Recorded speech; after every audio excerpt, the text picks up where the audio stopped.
आपका नाम क्या है? रुचि कुमारी। रुचि कुमारी। आपके लिए पहला सवाल रहेगा, फाहियान कहाँ के यात्री थे? चीन का। चीन का, ठीक है।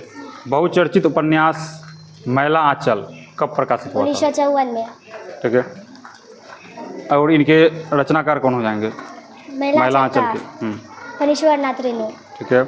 अगला क्वेश्चन है, गुरु गोविंद सिंह। ठीक है, गुरु गोविंद सिंह के पिता कौन थे? गुरु तेग बहादुर। ठीक है।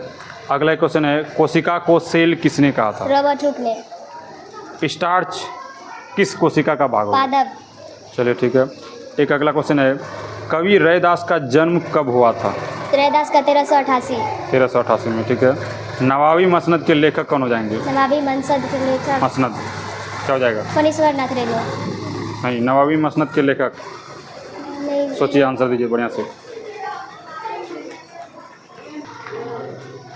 आपका नाम क्या है? अमृता कुमार। क्या नाम हो जाएगा?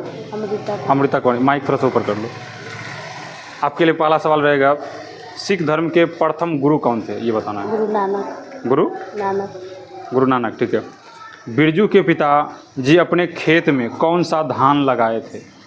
सोनाली धान। सोनाली धान। चलिए ठीक है। अमोनिया का संकेत क्या हो जाएगा? मतलब उनका अनुसूत्र बताना है। अमोनिया का क्या हो जाएगा? NH3। अगला क्वेश्चन है, किस मार्ग पर चलने वाला व्यक्ति राजा बनेगा? प्रेम मार्ग। प्रेम मार्ग पर, यानी जिनके मन में कोई छल कपट नहीं होना चाहिए। अगला क्वेश्चन है, क्षेत्रफल बढ़ने पर वाष्प में या वाष्पन की प्रक्रिया में क्या परिवर्तन होगा, ये बताना है। बढ़ेगा या घटेगा, ऐसा बताना है। घटेगा। क्षेत्रफल अगर बढ़ेगा तो वाष्पन भी बढ़ेगा। जफरनामा क्या है, ये बताना है। जफरनामा जो है वह क्या है? पत्र है। जफरनामा एक पत्र है, ये पढ़ाए होंगे हिंदी में। तो आपका नाम क्या है? राजश्री। राजश्री कुमारी। आपके लिए पहला सवाल है, लेखक शिव पूजन सहाय के किसी 2 पुस्तकों के नाम बताएं। क्या क्या? विभूति देहाती दुनिया। विभूति देहाती दुनिया, ठीक है। अगला क्वेश्चन है, ना अलदा का अर्थ क्या हो जाएगा? ना अलदा नालंदा। भगवान बुद्ध को ज्ञान के क्षेत्रों में तृप्ति नहीं होती थी, इसीलिए ना अलदा अर्थात नालंदा कहा गया। ठीक है। अगला एक बता देना है, अगर शॉर्ट में पूछा जाए बस बोल देंगे ज्ञान के क्षेत्र में अतृप्ति, तो ये हो गया नालंदा का अर्थ। अगला एक हो जाएगा, रैदास जो है, रैदास भगवान की पूजा अर्चना क्यों नहीं करना चाहते थे? क्योंकि रैदास को पूजा करने वाली सारी वस्तुएं जूठी लगती थी। चलिए ठीक है। अगला क्वेश्चन है, श्वेत रक्त कोशिका को क्या कहते हैं? श्वेत रक्त कोशिका को क्या कहते हैं? ल्यूकोसाइट। ल्यूकोसाइट। ठीक। अगला क्वेश्चन है, खुरदरी अंतःप्रद्रवी जालिका को क्या कहते हैं? राइबोसोम। ये भी ठीक है। अगला क्वेश्चन है, बिरजू और चंपिया किस कहानी के पात्र हैं? तो क्या हो जाएगा? बिरजू और चंपिया किस कहानी के पात्र? लाल पान की बेगम। ठीक है। और लाल पान की बेगम जो है उनके लेखक कौन हो जाएंगे? फणीश्वर नाथ रेणु। चलिए ठीक है। कोमल कुमारी, क्लास 9th में। तो आपके लिए पहला सवाल है, नालंदा में तंत्र विद्या के आचार्य कौन थे, ये बताना है। कौन थे? कमल सिंह। अगला क्वेश्चन है, श्री फरहाद किसकी फिल्म है? ठीक है। अगला क्वेश्चन है, जंतु जगत का सबसे बड़ा संघ कौन सा है, ये बताना है। ये बायोलॉजी का सवाल है। कौन हो जाएगा? आर्थ्रोपोडा संघ। चलिए ठीक है। जेहेलिन किस भाषा का शब्द होगा? जर्मन शब्द का। चलिए ठीक है।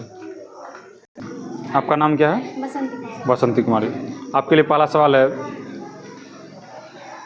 भारत में दिखाई गई पहली फिल्म का टिकट कितने रुपए का था? 1 रुपया। 1 रुपये। और अगला क्वेश्चन है, अच्छे आदमी किसकी कहानी संग्रह है? फणीश्वर नाथ। फणीश्वर नाथ रेणु। अच्छे आदमी फणीश्वर नाथ रेणु। चलिए ठीक है। अगला क्वेश्चन है, नालंदा विश्वविद्यालय के विकास में किन किन राज्यों का योगदान रहा, ये बताना है।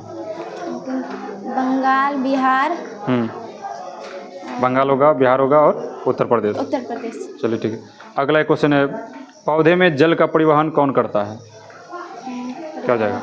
पौधे में जल का परिवहन जो है वह कौन करता है? क्या हो जाएगा? उसमें 2 तरह का था परिवहन सिस्टम, एक फ्लोएम था, एक जाइलम था। तो जल का परिवहन किसके द्वारा? जाइलम के द्वारा। अगला क्वेश्चन हो जाएगा, पदार्थ की चौथी अवस्था का नाम क्या होगा, ये बताना है। प्लाज्मा। प्लाज्मा, ठीक है। एक अगला क्वेश्चन बताइएगा, कहानी का प्लॉट शीर्षक कहानी के लेखक जो है वो कौन हो जाएंगे? शिव पूजन सहाय। ठीक, इसी से जुड़ा हुआ एक अलग मुहावरा आएगा कि हड्डियों का खंडहर। ठीक है, ये इसी पाठ में से यूज किया गया। हड्डियों का खंडहर वो किसे कहते थे, किसको संबोधित किए थे इस मुहावरे के साथ? भगजोगनी को। चलिए ठीक है। रानी कुमारी। रानी कुमारी। आपके लिए पहला सवाल है, खालसा पंथ के संस्थापक जो है वो कौन थे? गुरु गोविंद सिंह। ठीक है, अगला क्वेश्चन हो जाएगा, अष्टावक्र के पिता कब चल बसे? मतलब जब कितने साल अष्टावक्र पहले? बहुत छोटे थे तो उनके पिता चल बसे थे। ठीक है, एक अगला क्वेश्चन होगा कि लेखक फणीश्वर नाथ रेणु की मृत्यु कब हुई थी, ये बताना है। 11 अप्रैल 1977। 1977 में। चलिए ठीक है। अगला एक बताना है कि कोशिका जो है, कोशिका की खोज किसने की थी? रॉबर्ट हुक ने। ठीक है। बंदूक से छोड़ी गई गोली न्यूटन के किस गति नियम का उदाहरण है? तृतीय गति नियम। तृतीय गति नियम। चलिए ठीक है। प्राकृतिक तत्व जो है, प्राकृतिक रूप से कितने तत्व मिलते हैं? 92। और अभी तक टोटल कितने तत्वों की खोज हो चुकी है? 111। 111। ठीक है। तापमान के किस मात्रक में डिग्री नहीं होती? केल्विन में। केल्विन में। ठीक है, इतना ठीक ठाक आंसर है। आपका नाम क्या है? ज्योति कुमारी। आपके लिए पहला सवाल रहेगा, कवि रैदास किसकी भक्ति करते थे?